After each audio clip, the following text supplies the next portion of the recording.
Oi, gente, tudo bom? Hoje vai ser um daqueles vídeos que vocês dizem que é difícil de prestar atenção, porque sou acompanhada, mas é aquela coisa, ou acompanhada ou não consigo fazer, né? Muita gente me pergunta, muita mensagem chegou, perguntando como que eu fiz, como que eu orientei a Ana Júlia a lidar com o bullying daquela menina lá no ônibus. Bullying é modo de falar, né? Mas enfim, a perseguição, a chatice, a provocação da menina no ônibus. Então, eu vou falar um pouquinho como que foi essa minha orientação. Primeira coisa importante dizer, gente, eu parto da minha visão cristã de mundo, do meu entendimento bíblico do mundo. Então, o que eu vou falar aqui, se você não é cristão, talvez não faça sentido pra você. Talvez se você é cristão e você não concorde, ok, é o seu ponto de vista. Eu tô falando aqui dentro do meu ponto de vista, tá? Essa orientação que eu dei pra ela, segunda coisa importante a dizer, é a orientação que eu sigo com elas em qualquer situação, não foi só nessa situação. Em outras situações que elas já passaram, que a Manuela também já passou, são sempre esses passos que eu coloco como orientação, ok? Então, assim, por que eu tô dizendo isso? Porque às vezes eu conto a minha história e falo assim, mas com a minha filha foi um pouquinho diferente, como que você faria? Basicamente são as mesmas coisas, gente. Você só vai adaptar de acordo com a situação específica que você está vivendo, assim como eu adapto aqui de acordo com a situação específica que eu estou vivendo. Só para fazer um resuminho dessa história, para quem não viu lá no meu @ina no Instagram, a Ana Júlia estava na primeira semana de aula, a menina do ônibus da Ana Júlia começou a perturbar e provocar ela e o coleguinha brasileiro que estavam indo para aula, eles estavam sentando juntos no ônibus, e ela ficava falando umas coisas nada a ver, coisa de criança, assim, bobagem, e depois aquilo foi escalando, aquela chatice, e ela começou a, tipo, chutar o banco do ônibus deles. Só que assim, ela saía do lugar dela pra ir até onde eles estavam pra chutar o banco deles, sabe? Bem chato. Só que enquanto estavam os dois juntos, eles estavam lidando bem. Só que daí esse menino precisou sair da escola, porque ele se mudou, e aqui nos Estados Unidos é assim, se você é na escola pública, né, você estuda na escola que atende o bairro onde você mora. Então, ele teve que mudar de escola, e daí eu vi que a Ana ficou um pouquinho mais tensa pra lidar com essa situação. Então, primeira coisa que eu sempre oriento as minhas filhas é a comunicarem que elas não estão gostando daquela atitude. Você pode falar assim, nossa, Melina, mas é óbvio pra pessoa que tá fazendo mal, de que ela está fazendo mal e que as outras não vão gostar. Acredite, não é óbvio. Eu vejo porque eu tenho duas filhas aqui em casa, e assim, eu sei que tem irmãos que se odeiam, mas as minhas filhas não, as minhas filhas se amam. E às vezes elas não estão se provocando, porque eu também sei que tem momentos que elas estão se provocando deliberadamente, mas tem momentos que elas estão brincando, querendo brincar uma com a outra, mas elas estão fazendo uma coisa que a outra não gosta, e elas não percebem que elas estão irritando a outra. Às vezes eu tenho que intervir e falar assim, filha, você não viu que a sua irmã não está gostando disso? Não está legal? Então, às vezes as crianças, elas têm umas ideias que elas acham que a outra pessoa está gostando, mas a outra pessoa não está gostando. Então, a gente precisa muitas vezes fazer essa intervenção e fazer o nosso filho comunicar isso. Olha, não estou gostando dessa brincadeira, não estou achando legal, vamos brincar de outra coisa, sabe? Mas, tipo, amavelmente, graciosamente, sem brigar. É comunicar, isso não está legal, não estou gostando. Primeiro passo. Segundo passo, que se a pessoa, ela entendeu que você não está gostando e continua fazendo aquilo, então ela tá fazendo deliberadamente pra te ofender, pra te magoar, pra te agredir, né? Vamos considerar que a gente tá falando aqui de coisas principalmente não físicas. Como eu tenho meninas, geralmente as meninas não vão pra essa parte física, né? São mais no emocional aí. Mas vamos considerar que ainda tá no não físico. Ou ainda que tenha sido alguma coisa física, a criança empurrou, cutucou, né? Minha orientação sempre é, procure o adulto responsável por aquela situação. Sempre tem adulto responsável. Tem o professor, tem o diretor, tem o monitor, tem o professor da escola bíblica. Sempre vai ter um adulto. É difícil um lugar que as crianças vão estar completamente abandonadas, né? Eu não consigo pensar aqui em nenhum agora. Então, sempre a orientação é procure o adulto. Nesse caso específico da Ana Júlia, eu não pude falar para ela procurar o adulto em segundo lugar. Por quê? Porque era no ônibus. Então, o motorista do ônibus, ele não pode ficar sendo interrompido para lidar com questões das crianças ali. E ele não é autoridade sobre aquelas crianças, entendeu?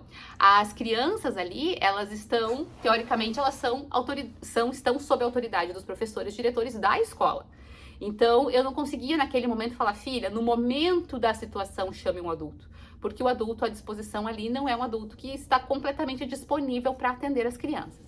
Então, qual que foi a minha orientação em seguida? Que seria, na verdade, caso o adulto não ajudasse em outras situações, esse seria o terceiro passo numa situação normal. Mas esse foi o segundo passo. Porque daí quando ela veio pra mim, eu perguntei, filha, você já falou pra mim, né, que você não quer isso? Que você não gosta? Já tentou comunicar? Ela falou, já falei. E ela continuou. Falei, então você vai chegar pra menina firme, seja firme, com uma cara séria, com um tom de voz firme, mas sem brigar, sem gritar, sem ofender. Você vai olhar para ela e vai dizer, eu não estou gostando disso. Eu falei para ela em inglês já, né? Porque afinal, não adianta falar em português, nesse caso. Mas eu falei, eu não estou gostando disso. Eu não estou gostando dessa atitude. Eu não quero brigar com você. Eu não quero ter que me defender. Eu não quero correr o risco de te machucar. Eu quero ser sua amiga. Mas se você continuar tendo essa atitude, eu não vou conseguir ser sua amiga. Mas eu não quero brigar com você. Então pare com isso para que a gente não tenha nenhum problema. Você não vai estar no tom de vou ameaçar você, não se meta comigo, senão você vai ver o que vai acontecer. Não, você vai ser firme e dizer, eu sei cuidar de mim, eu sei me posicionar, eu sei... É que eu não consigo pensar na palavra em português, desculpa, pessoa soberba, né? Ai, só consigo pensar em inglês. Mas enfim, eu não vou me deixar apanhar, digamos assim, né? A ideia que eu queria dizer é que ela está stand for herself, né? Se defendendo, ela está se posicionando para se defender. Então, essa foi a posição que eu falei pra ela. Falei bem firme, perguntei pra ela se ela tudo bem, se ela se sentia confortável de fazer isso. Ela falou que sim. Perguntei se ela tinha entendido também tudo que eu falei, né? Ela falou que sim também, sabia falar aquilo. E deixei bem claro, eu falei, filho, o teu objetivo não é afastar essa menina. O teu objetivo é promover a reconciliação, é promover a paz. É que ela olhe aquilo e fale, eu não vou me meter com essa menina, mas não porque assim, ela é ameaçadora, ela pode brigar comigo. Porque nesse caso a menina era mais nova que a Ana ainda, menor. Então, de fato, se a Ana Júlia quisesse brigar com a menina, ela conseguiria brigar com a menina. Mas a ideia não é essa. A ideia é falar assim, ai, que bobeira que eu tô fazendo, né? Eu vou deixar de ser boba assim e vou ser amiga dessa menina. Ou vou só simplesmente parar. O que aconteceu no post que eu compartilhei foi que daí no dia seguinte, quando a gente tava indo pra escola, eu orei, né? Quando tava indo pro ponto de ônibus, eu orei, pedi pra Deus ajudar a Ana Júlia a falar de maneira tranquila, sem ficar nervosa, falar o que precisava comunicar, sem ficar nervosa, né? Que era a grande preocupação. Mas também eu orei pedindo pra Deus incomodar essa menina, sabe? Que quando ela pensasse em provocar a Ana, ela ficasse incomodada e ela não fizesse mais.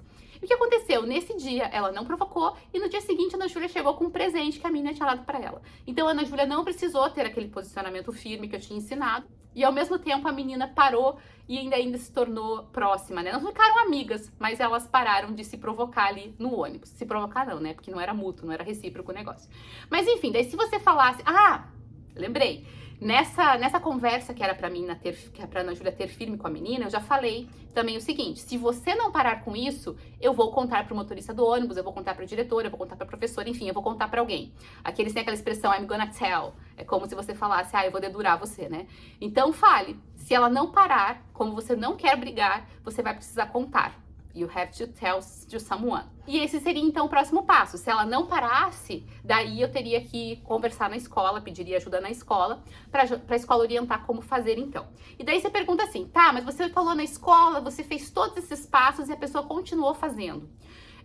Dois aspectos, gente. O primeiro, no caso das minhas filhas, como eu falei, que são meninas que geralmente não é físico o negócio, é mais emocional, a gente tem que ensinar os nossos filhos a guardar o coração, Provérbios 4:23, né? Guardar o coração para não deixar as ofensas entrarem, para não deixar aquilo machucar o coração, alimentar a autoestima, alimentar a identidade dessas crianças, para que elas saibam quem elas são, independente da opinião dos outros, independente se elas vão ser a popular com o grupo de muitos amigos ou não, elas têm que ter uma emoção firme, centrada.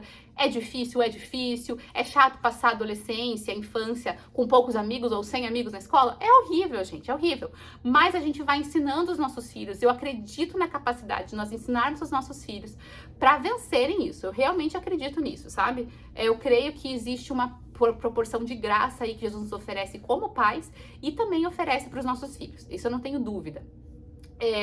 Então é isso que a gente tem que ensinar. Se tornou físico o negócio. Não, mas ele tá batendo, ele tá machucando. O que eu faço? Nesse caso, a defesa, eu apoio a defesa. Então a criança vem chutar o seu filho. Ensine ele, se já passou por todos esses passos. Primeiro, a se afastar, né? Isso a gente é básico, gente, se afastar. Mas beleza, a pessoa insistiu e veio machucar o seu filho. Foi dar um chute, segura a perna da criança. A criança caiu, oferece a mão, fala, quer ajuda pra levantar? A criança veio dar um soco, segura a mão, né? Não conseguiu segurar, né? Empurra a criança no sentido não de eu quero te machucar, mas se afasta de mim, saia de perto de mim. E claro, procurar o adulto mais próximo que possa intervir naquela situação emergencial, né? Mas assim, sempre a tua intenção é interromper aquilo e não revidar. Pra mim, gente, eu sei que a vontade é difícil. Então, a vontade quando um filho nosso é machucado é falar, dá um soco na cara. Não é a vontade do nosso coração? Essa é a vontade da carne, gente. Vingança é vontade da carne. A gente tem que submeter ao Espírito Santo. E agora eu vou falar uma coisa que se você falar pra mim, não, mas a Bíblia diz que meu filho pode revidar.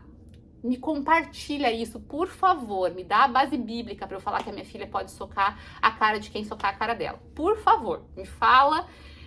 Porque dentro de tudo que eu conheço da Bíblia, o Novo Testamento, o Velho Testamento lido sob a ótica do Novo, tudo que Jesus nos ensina sejam pacíficos, sejam mansos, sejam pacificadores. Se alguém bater na face, dá outra face. A Bíblia fala para ser como Jesus, que quando ofendido não revidava, quando insultado não revidava, antes entregava tudo a quem julga com justiça. Então, assim, minha vingança eu retribuirei, diz o Senhor. Eu não consigo encontrar na Bíblia nenhuma base bíblica para falar para os nossos filhos revidarem. Mas se você tiver, me fala, porque às vezes a gente quer, né? Eu sei, então quem sabe você me dá uma base teológica para isso. Mas enfim, aqui é assim que a gente trata com esses assuntos de bullying. Todas as vezes que a gente precisou, a gente lidou com essa forma e a gente sempre resolveu, antes de chegar no ponto de ter que se defender, por exemplo, nunca chegou na parte violenta. Todas as vezes a gente resolveu de maneira que no final não se tornaram amigas. Agora nossa, essa é minha melhor amiga. Mas passaram a conviver bem, aquela provocação cessou. Enfim, todas as vezes se resolveu o problema dessa forma. E é claro, gente, a gente é crente, né? Rega jejum e oração, ora bastante, coloque isso em oração com o seu filho para que ele possa aprender a orar. Uma coisa que eu sempre falo para as minhas filhas, cada um dá aquilo que tem. Ore por aqueles que te perseguem. Ore por aqueles que te maltratam. Não é isso que a Bíblia fala? Não foi isso que Jesus ensinou? Se você só se der bem com aqueles que se dão bem com você, você não faz nada mais com os fariseus, meus amigos. Você não faz nada mais com os pecadores. Mas, pelo contrário, meu amorzinho, tá terminando. Mas, pelo contrário, ore por aqueles que te maltratam. Ore por aqueles que querem o teu mal. Trate bem essas pessoas. E é isso que a gente faz. Vamos orar pela menina. Vamos orar por essa criança.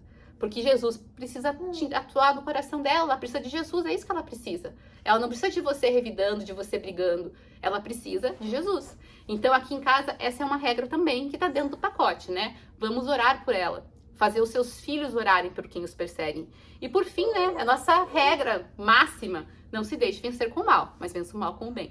É assim que a gente faz e é assim que a gente trata com o bullying, com as chatices, com as provocações na escola.